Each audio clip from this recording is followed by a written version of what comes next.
Bueno, muy buenos días. Siempre cuando uno tiene esta responsabilidad tan importante y tan bella también, que es compartir la palabra del Señor, uno quiere saber cómo están ustedes. Y yo sé que la pregunta ¿cómo estás? Puede ser una pregunta rutinaria y que respondemos rápidamente o de una manera más bien superficial a veces, ¿no? ¿Cómo estás? Bien. Porque en general podríamos decir estamos bien. Pero a veces esa pregunta es un poco más incisiva, podríamos decir, ¿cómo estás? Y yo quisiera preguntarles, ¿cómo estás esta mañana? Porque cuando abrimos la Biblia y queremos compartir algo de la palabra del Señor, queremos también abrir el corazón. Entonces quiero preguntarte, ¿cómo estás? Y no es que estoy esperando que me digas desde ahí todos los pormenores, pero sí es porque quisiera animarte a que cuando vamos a orar en este momento, ores al Señor desde donde tú estás, desde cómo estás, y puedas presentarte delante del Señor y abrir también tu corazón, así como tú abres la palabra del Señor. Hasta ahora en nuestra serie de Gálatas hemos dicho que para continuar la vida cristiana, que no es difícil, sino imposible, Dios nos da su Espíritu Santo y que su Espíritu Santo ratifica la presencia de Dios, ratifica la promesa ya cumplida y las promesas que se garantizan que serán cumplidas, y ratifica también la paternidad, decíamos la semana pasada, la paternidad de Dios. Y cuando yo vengo a la presencia de Dios y no solo abro las Sagradas Escrituras, sino que abro mi corazón, también pido al Señor que me conecte con su presencia, con su promesa para mi vida y con su paternidad. Así que les ruego que oremos para comenzar esta mañana y de nuevo abrir la palabra del Señor. Oremos. Señor, te damos muchas gracias por la oportunidad que nos das hoy, no solo de abrir tu palabra, sino de abrir nuestro corazón a tu palabra. Algunos de los que estamos aquí necesitamos hoy desesperadamente que tú ratifiques tu presencia, que tú estás aquí y que tú estás en mí, en cada uno de nosotros. Ven, Espíritu Santo. Nosotros no lo podemos hacer. No hay inyecciones ni buenas intenciones que puedan reemplazar tu presencia. Ven, Espíritu Santo, a tu iglesia. Manifiéstate a conciencias abatidas, culpables, cansadas, oprimidas, enfermas. Manifiesta tu presencia en el nombre de Jesús. Manifiesta también, Espíritu de Dios, tu promesa.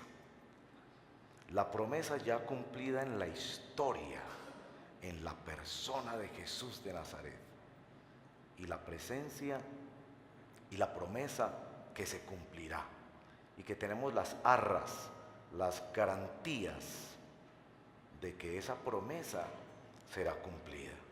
Cielos nuevos, tierra nueva, donde moran la justicia y la verdad, cuerpos glorificados sin enfermedad, el gozo ininterrumpido y que no será obstaculizado por nada, que un día estaremos en tu presencia para siempre. Confirma tu promesa, confirma, Espíritu Santo, tu paternidad. Tú que nos conectas y nos relacionas con papá, clamas dentro de nosotros, Abba, y nos conectas con los recursos sobrenaturales del reino de Dios. Ven, Espíritu Santo, que eres presencia de Dios, promesa de Dios, paternidad de Dios en nuestro corazón. Y ven hoy especialmente a mostrarnos cómo nosotros participamos en el imposible de la vida cristiana. Ven Espíritu Santo entre nosotros hoy, en el nombre de Jesús. Amén. Hay un dicho que se aplica al argot deportivo, cultural, empresarial. Este es el dicho: es más fácil llegar que mantenerse. Falcao, por ejemplo, nos dirá eso. Es más fácil llegar allá que mantenerse. Cuando ya toda la presión de un estadio no se sorprende con que hagas un gol, sino que exige que lo hagas. Los artistas como Juanes dirán también lo mismo: es más fácil llegar que mantenerse. Y en el mundo de la empresa, desarrollar un producto y ponerlo en el mercado es una cosa, mantener la calidad de ese producto es otra cosa. Es más fácil llegar que mantenerse. O algunos dirán: el que llega bien se mantiene bien. Esos dichos nos hablan de la continuidad, del problema de la continuidad. Para ese problema se escribió la epístola de los Gálatas, para hablarnos del problema de la continuidad.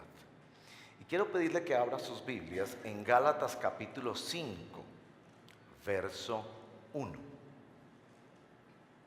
Gálatas capítulo 5, verso 1.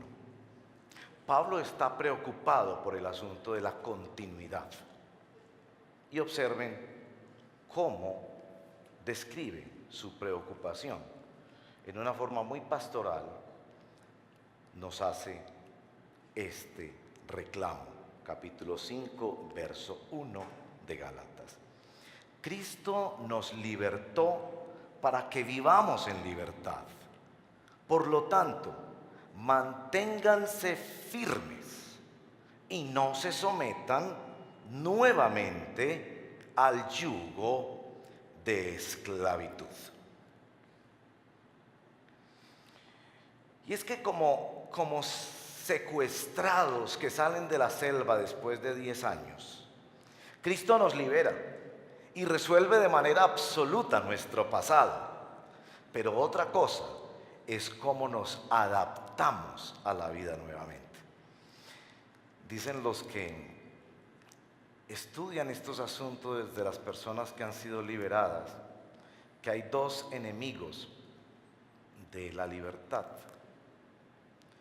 Que un primer enemigo de la libertad es que la persona, cuando sale después de estar secuestrada, o presa o oprimida por muchos años, tiene tanto miedo de salir a la calle que algunos de ellos inclusive se encierran en sus casas. No quieren conocer a nadie más nuevo y no quieren salir a la calle por miedo quizás, o porque no saben cómo vivir su libertad. Y eso recuerda la historia del elefante. Ese elefante que estaba en un circo y ya era viejo, y en el circo lo ataban a una cuerda, a una cadena que era más o menos 40 metros de diámetro, y él podía recorrer en ese diámetro. Pero cuando ya estuvo viejo, los dueños del circo decidieron liberarlo. Y por mucho que se esforzaban en tratar de que el animal fuera más allá y viviera otras cosas y pudiera vivir libre, él no se movía de ese círculo al que estuvo esclavizado por tantos años. Porque el problema de ese elefante es que las cadenas por fuera se las habían quitado, pero dentro de él todavía estaba amarrado a eso. Algunas personas no salen de la cárcel, sino que cambian de cárcel. Y en el sentido religioso, algunas personas no se convierten a Cristo, sino que cambian de religión. Se cambian unos límites donde estaban oprimidos por otros. Y eso es lo que San Pablo llama en Gálatas el legalismo. Pero dicen los estudiosos que las personas que enfrentan su nueva libertad tienen otro enemigo. Y es que a veces han llegado a amar sus cadenas, sus opresores, su antigua vida. No sé si usted ha escuchado esto del síndrome de Estocolmo, y se los escribí aquí. Un estudio que hizo el FBI dice 27% de las víctimas de un secuestro desarrollan una relación de complicidad y de un fuerte vínculo afectivo con quien les ha secuestrado. Llegan a amar a sus opresores. Y claro, Cristo viene y nos libera, pero enfrentamos también el hecho de que todavía amamos la antigua vida. Y Pablo quiere efectivamente, en el libro de Gálatas, luchar contra esas dos tendencias latentes todavía en nosotros. Por un lado, quisiéramos encontrar una forma de espiritualidad que nos domine y no experimentamos la libertad. Por otro lado, quisiéramos regresar a prácticas anteriores y todavía amamos esas cadenas. La semana pasada les conté algo de eso basados en la historia de El Pillo, Juan Esteban, ese gamín que fue adoptado. Quisiera que tengan Biblias en sus manos, no sé si ya usaron todas las que están, pero porque Pablo es muy enfático en esto. Miren por ejemplo capítulo 2, verso 4. El problema, dice Pablo, Gálatas 2:4, era que algunos falsos hermanos se habían infiltrado entre nosotros para coartar la libertad que tenemos en Cristo Jesús a fin de esclavizarnos. Y en el capítulo 4, verso 9, pero ahora que conocen a Dios, o más bien que Dios los conoce a ustedes, ¿cómo es que quieren regresar a esos principios ineficaces y sin valor? ¿Quieren volver a ser esclavos de ellos? Pablo está hablando nada más y nada menos de que algunas personas se encuentran con Cristo, pero todavía siguen siendo esclavos del legalismo. Por otro lado, Pablo también está preocupado por el libertinaje. Vayan al capítulo 5, verso 16. Vivan por el Espíritu y no seguirán los deseos de la carne. Y particularmente el verso 13. Les hablo así, hermanos, porque ustedes han sido llamados a ser libres, pero no se valgan de esa libertad para dar rienda suelta a sus pasiones. Más bien, sírvanse unos a otros con amor. Los jóvenes que critican la iglesia hoy en día critican dos cosas en la iglesia. En primer lugar, que ven la iglesia cristiana llena de legalismos, donde personas no viven libertad, sino que viven amarrados a los caprichos, a las manipulaciones, a los deseos, a los proyectos, muchas veces de sus líderes espirituales. Y jóvenes miran la iglesia de hoy y ven toda esa maraña de cosas que se hacen con culpa o para infundir culpa, o con ambición o para infundir ambición, donde se les promete que por su diezmo harán aquello o lo otro, o se irán al infierno si no diezman. Y los jóvenes ven eso y dicen: hay tanto legalismo dentro de la iglesia, no hay libertad. Por otro lado, hay jóvenes que cuestionan la iglesia porque notan tanta hipocresía en la iglesia. Personas que los domingos le cantan al Señor y parecen que tienen un lenguaje religioso excelente, pero sus vidas no han sido transformadas por el poder del amor de Jesucristo. Así que Pablo ha escrito la epístola de Gálatas para responder a estos dos problemas: al problema del legalismo y al problema del libertinaje. ¿Cómo podemos caminar en la vida cristiana sin caer en una de esas dos cosas? Esa es la gran pregunta de Pablo. ¿Cómo podemos ser cristianos sin caer presos de un sistema religioso que nos exige por culpa o ambición? O sin caer en la hipocresía de un cristianismo libertino que habla cosas religiosas muy hermosas, pero su vida no ha sido transformada. Hasta ahora Pablo nos ha dado una gran respuesta. Nos ha dicho: el Espíritu Santo. El Espíritu Santo es sello que confirma la presencia de Dios. Porque el imposible de la vida cristiana solo se puede vivir en el Espíritu Santo. Pablo ha dicho también que el Espíritu es promesa. Promesa de algo que ya se cumplió y seguridad de una promesa que se cumplirá.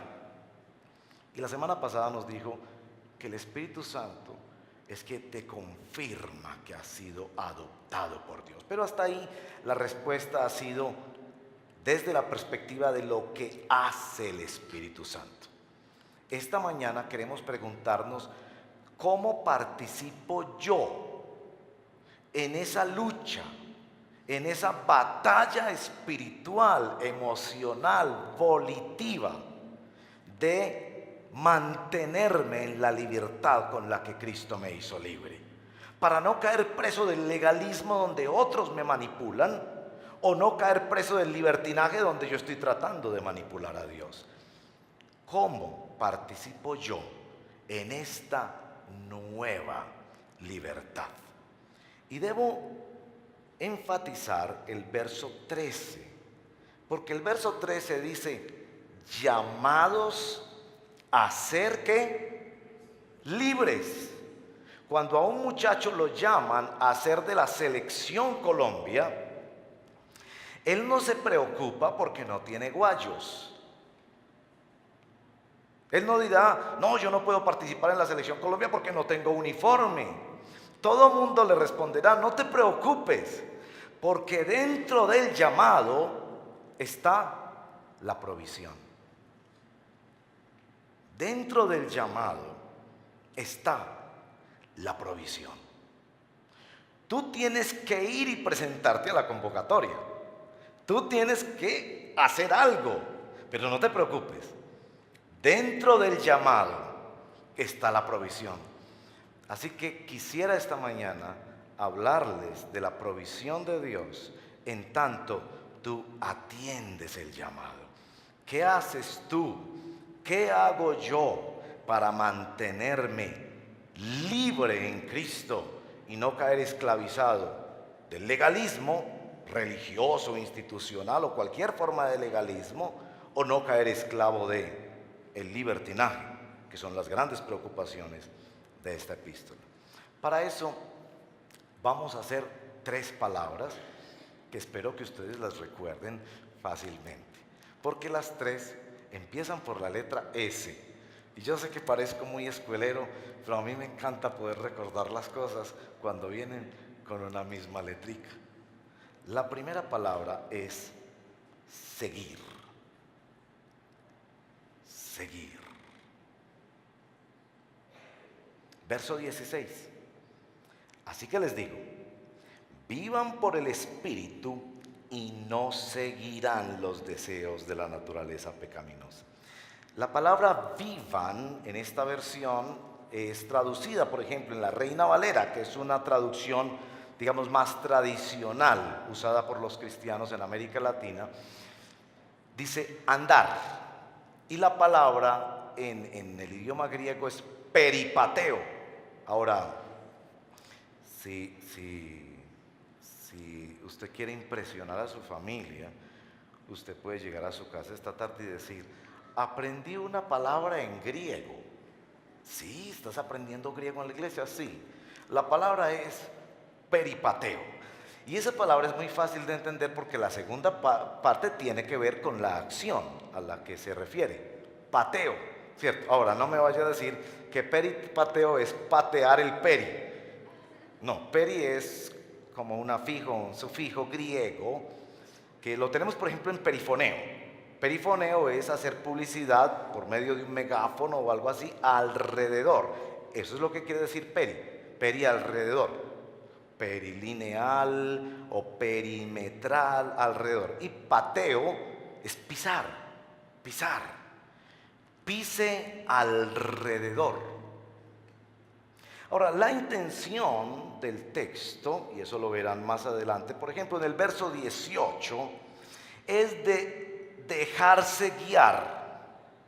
Verso 18, pero si los guía el Espíritu, no están bajo la ley. Así que la primera acción a la que nos invita el Espíritu Santo es a seguir, seguir. Le pregunto, ¿sigue usted el Espíritu Santo? Yo tengo esta convicción: quien es de Cristo tiene un teléfono interno y escucha la voz del Espíritu Santo. Si a usted no le pasa eso, posiblemente usted necesita hoy mismo rendir su vida a Cristo como su Señor y Salvador para recibir ese teléfono interno, porque es promesa de Dios. Dios ha dicho que todo aquel que recibe a Cristo como su Señor y Salvador, en su interior tiene la voz del Espíritu Santo. Les he dicho que muchas veces identificamos esa voz es porque nos dice justamente lo que no queremos escuchar. Entonces vamos a entrar a ese lugar y escuchamos la vocecita. ¿Qué haces tú ahí? Tú no perteneces a eso. O vas a prender el computador o el televisor y pasa la escena que no debes ver y la vocecita te dice, no, eso no está bien. Es la conciencia renovada, dice el libro de Hebreos capítulo 9, y limpiada de obras muertas. ¿Sigues la voz del Espíritu Santo? Ahora, los estudiosos de la palabra peripateo dicen que en la palabra peripateo aparecen los elementos de progreso y oportunidad. Progreso. Ándele pues, ándele pues. Si usted está vivo en el Espíritu, ándele pues. ¿Han visto los caballitos cuando nacen? Es maravilloso ver la creación de Dios. Cuando un caballo nace, inmediatamente se para y empieza a caminar. Es una cosa extraordinaria. A diferencia de otras criaturas, él inmediatamente nace y empieza a caminar. Y si no hace eso, el veterinario dirá, algo está mal con el animalito. El cristiano se le dice, ya que naciste en el Espíritu, síguelo pues, síguelo pues. Y el elemento de oportunidad, aproveche.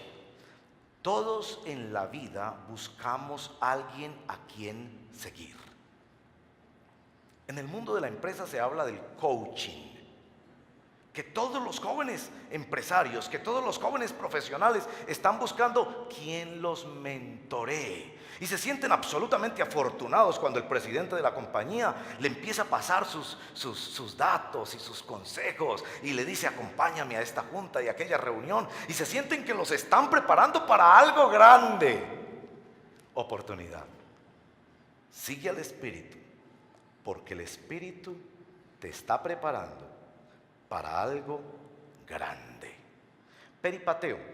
La palabra peripateo indica una forma de caminar, una forma de relacionarnos, de seguir a Dios. Entonces la primera S es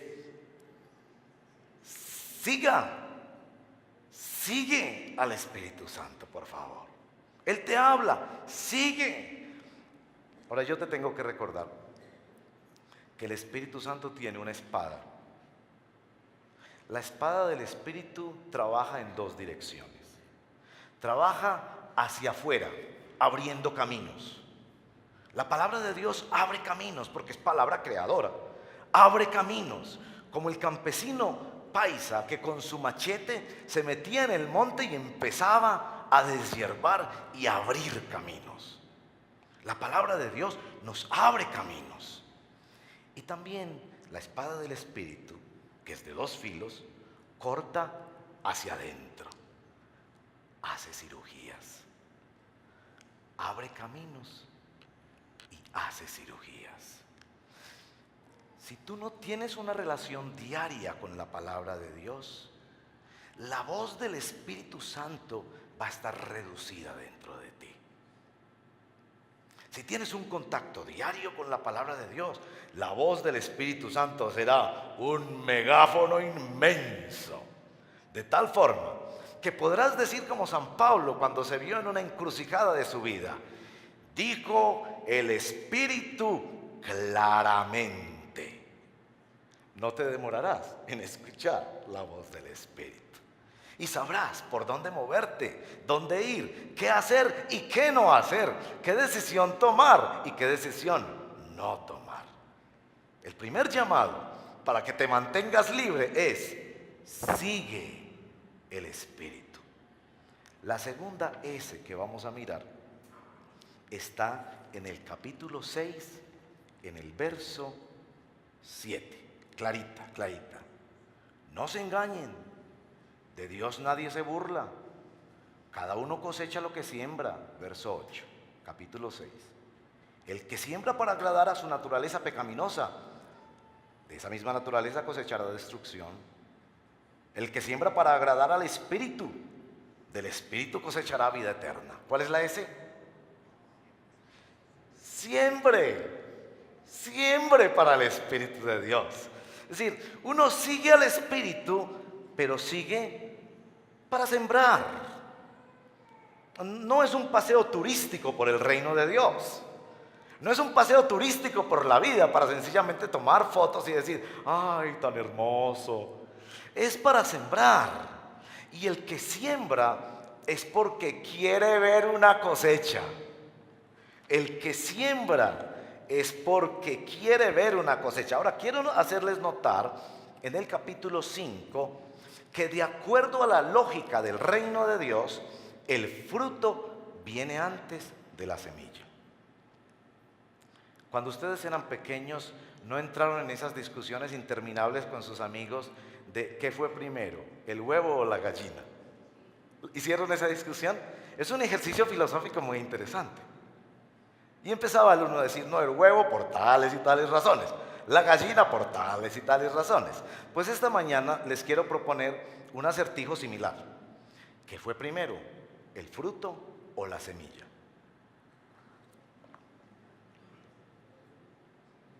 Si ustedes van a Génesis capítulo 1, encontrarán que la creación fue hecha por Dios.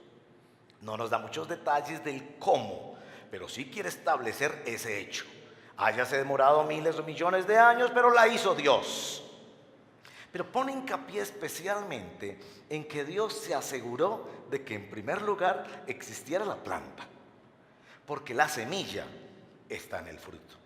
Y nuestro pasaje maravillosamente se asegura de decirnos: primero llega el fruto, y en el fruto viene la semilla. Si usted quiere sembrar un árbol de aguacate, le aconsejo en primer lugar comprar un aguacate. Tiene el aguacate y adentro del aguacate encontrará una fruta de aguacate. No espere que adentro del aguacate encontrará una fruta o una semilla de mamoncillo, por ejemplo. Adentro encontrará la semilla, porque Él quiere asegurarle que Él te da primero lo que tú vas a sembrar. Él te da primero lo que tú vas a sembrar. Ahora, esto es un principio universal, verso 7. Y no quería pasarlo por alto, porque es un principio universal. Mírenlo conmigo, por favor. No se engañen. De Dios nadie se burla. Cada uno cosechará lo que siembra. Debería aterrorizarnos la universalidad de ese principio.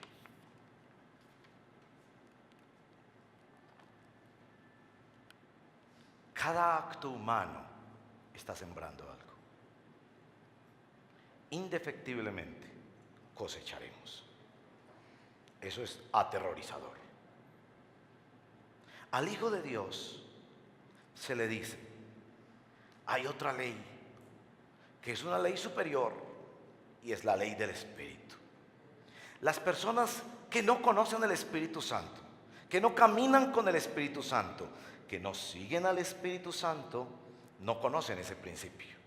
Solo conocen el principio aterrorizador, que es: cada cosa en este mundo tiene unas consecuencias. Y padres de familia, yo debo decirlo, si no las tienen en nuestra vida, la tendrán en la vida de nuestros hijos. Y eso es mucho más aterrorizador. Pero al Hijo de Dios se le dice: hay otra siembra, y hay una siembra superior. Toma del fruto del Espíritu la semilla y siembra en una forma diferente. Siembra para el reino de Dios. Siembra para el Señor. El Salmo número 126 dice que algunos de ustedes están sembrando con lágrimas. Y a ustedes se les promete que con regocijo segarán. Los cristianos somos seguidores y sembradores. La tercera palabra de cómo participamos en nuestra libertad, cómo nos mantenemos en la libertad. Hemos dicho que nos mantenemos en la libertad siguiendo al Espíritu, que nos mantenemos en la libertad de una manera proactiva, sembrando para el Espíritu. Pero vamos a ver otra forma más. No es tan fácil de pescar como las anteriores. Vayan al capítulo 6, verso 17.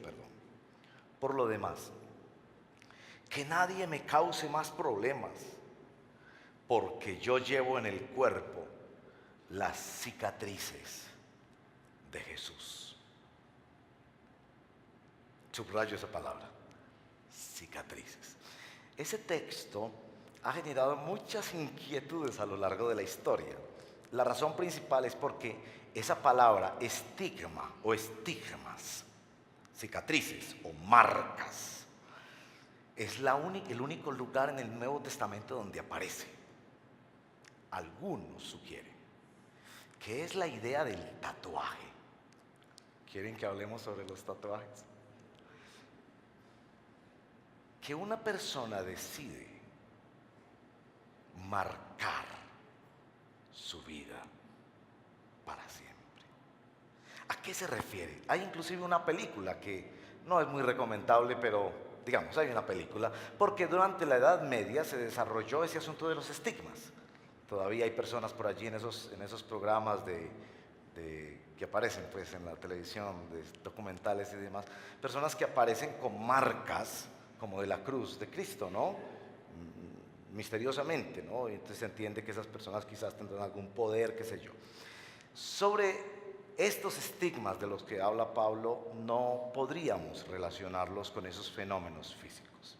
Yo creo que se refiere a tres elementos esenciales. Primero, se refiere a que Pablo encontró que su vida estaba marcada como propiedad de Jesucristo. Pablo llegó a encontrarse en una situación de cercanía con Dios tal que llegó a declarar: ya yo le pertenezco a Él y Él me pertenece a mí de una vez y para siempre. A tal punto que aun si yo quisiera zafármele a Él, ya no puedo. Que ya no me pertenezco a mí mismo, ya de alguna manera no puedo vivir sin Él y estoy marcado. Y que Él encontró eso en su vida. Maravilla de la vida cristiana. Cuando usted llega a darse cuenta que usted ya no podrá vivir sin Jesucristo. Algunos hemos encontrado cosas cercanas a eso. Ya no puedo vivir sin orar. Ya no puedo vivir sin leer la Biblia. Ya no puedo vivir sin adorarlo a Él. Cuando yo no lo adoro, termino postrado ante ídolos que destruyen mi vida. Yo necesito adorarlo a Él. Ya no es un asunto de religión o de imposiciones sociales o de ambiciones para conseguir alguna bendición o un milagro. No, ya es una profunda necesidad marcada en tu corazón. Si tienes esa maravilla, tienes el cielo en la tierra. No es ni siquiera cercano en lo más mínimo a cuando un enamorado se le va a declarar a su amada y le va a decir que se case con ella y le dice: Marcela, es que he descubierto que no puedo vivir sin ti. Lágrimas corren por el rostro de Marcela mientras escucha que Jorge Armando le dice: por eso, Marcela, casémonos, porque no puedo vivir sin ti. Ustedes se ríen, pero eso es algo bello, ¿sí o no? ¿Cuántos nos declaramos así? ¿Cuántos le dijimos a nuestra esposa: me quiero casar contigo por una razón muy sencilla? No puedo vivir sin ti. Ya la vida no soy capaz de entenderla sin ti. Ya quiero estar contigo siempre. Pero eso, con todo y ser bello en el plano romántico, no se asemeja ni en lo más mínimo a cuando un ser humano se para ante el mundo y dice: yo estoy marcado, ya no soy capaz de vivir sin esto. El cantante norteamericano dice: es que yo soy adicto a Jesús. Tengo que hablar con Él, tengo que verlo, tengo que adorarlo, tengo que escucharlo. No puedo vivir sin Él. Algunos creen que estos estigmas de Pablo tienen que ver también con su ministerio, con su experiencia. Él había sido azotado, él había sido maltratado y perseguido por causa del evangelio. Él veía cicatrices en su cuerpo. Algunos decían tenía esas cicatrices de azotes en su espalda. Y él decía: es que yo sé de lo que les estoy hablando. Yo sé que el cristianismo no se puede vivir dentro del marco de un líder religioso que te controla con ambiciones o amenazas. Que el cristianismo no se puede vivir en una forma superficial donde manipulas a Dios para conseguir milagros. El cristianismo hay que vivirlo pegado y entregado a Jesús y en el espíritu de Jesús. Yo ya estoy marcado. No vengan a decirme otra cosa. Y algunos creen que las cicatrices de Pablo se refieren a un papá cansado. No me la monten más. Yo ya pagué el costo. Yo ya sé que la fe solo se puede vivir por el Espíritu de Jesucristo.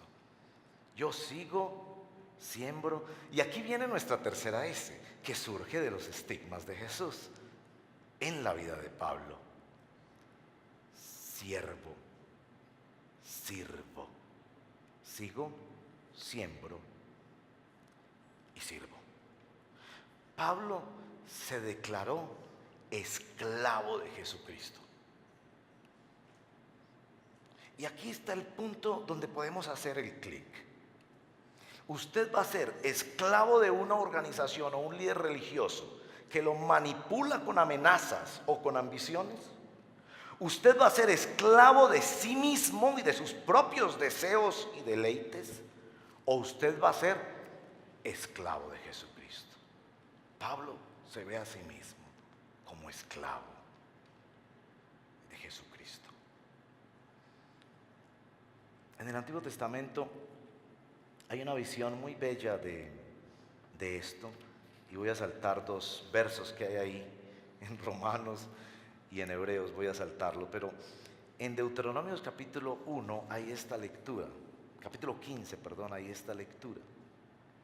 Se refiere a las leyes de esclavitud en Israel. Y con esto quiero terminar y dar paso a nuestra Santa Comunión del día de hoy. Las leyes de esclavitud en Israel sobresalen por ser muy avanzadas para la época, muy revolucionarias y muy humanitarias para la época en la que ellos estaban viviendo. Para citarles solo un factor, por ejemplo, los hebreos, si contrataban un siervo, un sirviente para su casa, se les prohibía maltratarlo y se les pedía que a los 7 años lo dejaran ir libre, una cosa que nunca existió en ninguna otra cultura del antiguo Medio Oriente. Pero en esta lectura de Deuteronomio 15 aparece la situación en la que no solo se le pide al amo, al dueño de ese siervo, que lo trate con total bondad, sino que se abre una posibilidad de que cuando este siervo ya llegue al momento de que puede salir libre, ese siervo podría mirar a su amo y decirle: amo, yo te amo. Amo, yo te amo. Y quiero que mi familia quede en esta casa. Es en ese contexto que vamos a hacer esta lectura. Por favor, acompáñenme para hacer esa lectura de Deuteronomio capítulo 15. Si se vendiere a ti tu hermano hebreo o hebrea y te hubiere servido 6 años, al 7º le despedirás libre. Y cuando lo despidieres libre, no lo enviarás con las manos vacías. Deuteronomio 15, 14. Le abastecerás libremente de tus ovejas, de tu era, de tu lagar. Le darás aquello en que Jehová te hubiere bendecido.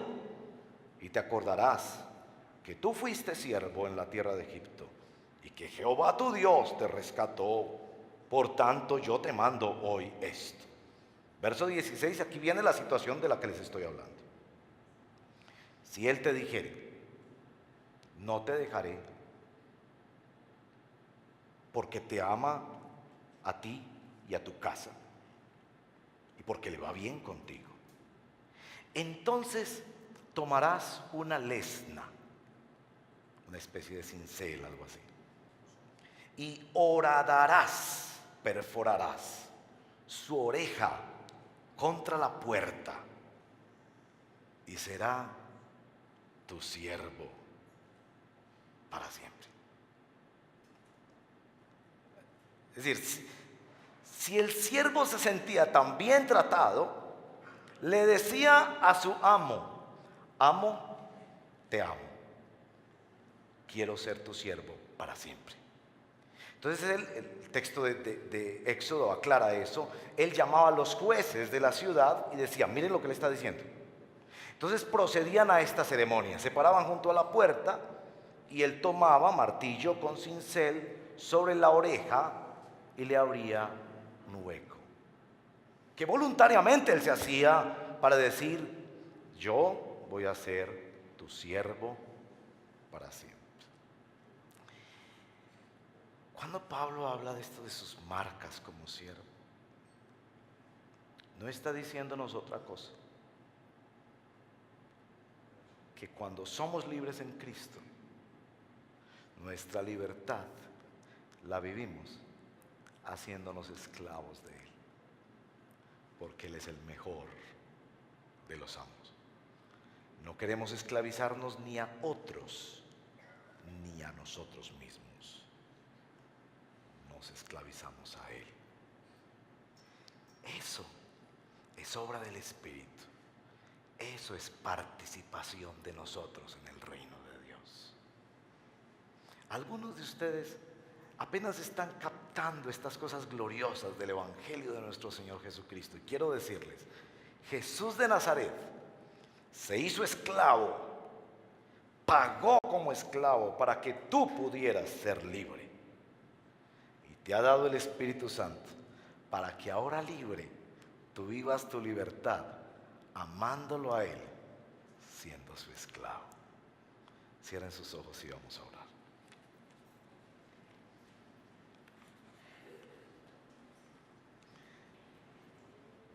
Padre, ¿cómo nosotros evitamos caer en la esclavitud de la religión? ¿Cómo evitamos caer en la esclavitud de nuestra propia rebelión? Tú nos has dado de tu Espíritu, Espíritu que nos dice que pertenecemos, Espíritu que asegura promesas actuales y futuras, Espíritu que nos conecta con la paternidad. Pero en el día de hoy tú nos has dicho: que quieres que te sigamos. Que te sigamos para sembrar. Y que sembremos para ser siervos de Dios. Para vivir nuestra libertad como ese siervo que pidió que se le marcara para siempre. Algunos de los que estamos aquí estamos tomando decisiones radicales en el día de hoy. Otros están escuchando el Evangelio y les está intrigando en su corazón esto de que quien era el Hijo perfecto, Jesús de Nazaret, se hizo hombre y se hizo esclavo por amor, para que nosotros le perteneciéramos a Él para siempre. Y que ahora el Espíritu nos guía a servirlo a Él para siempre. Abre, Espíritu Santo, las puertas del reino de Dios para quienes están convirtiéndose, entregándose en este día a ti. Y abre amplias las puertas del reino de Dios para quienes están tomando decisiones hoy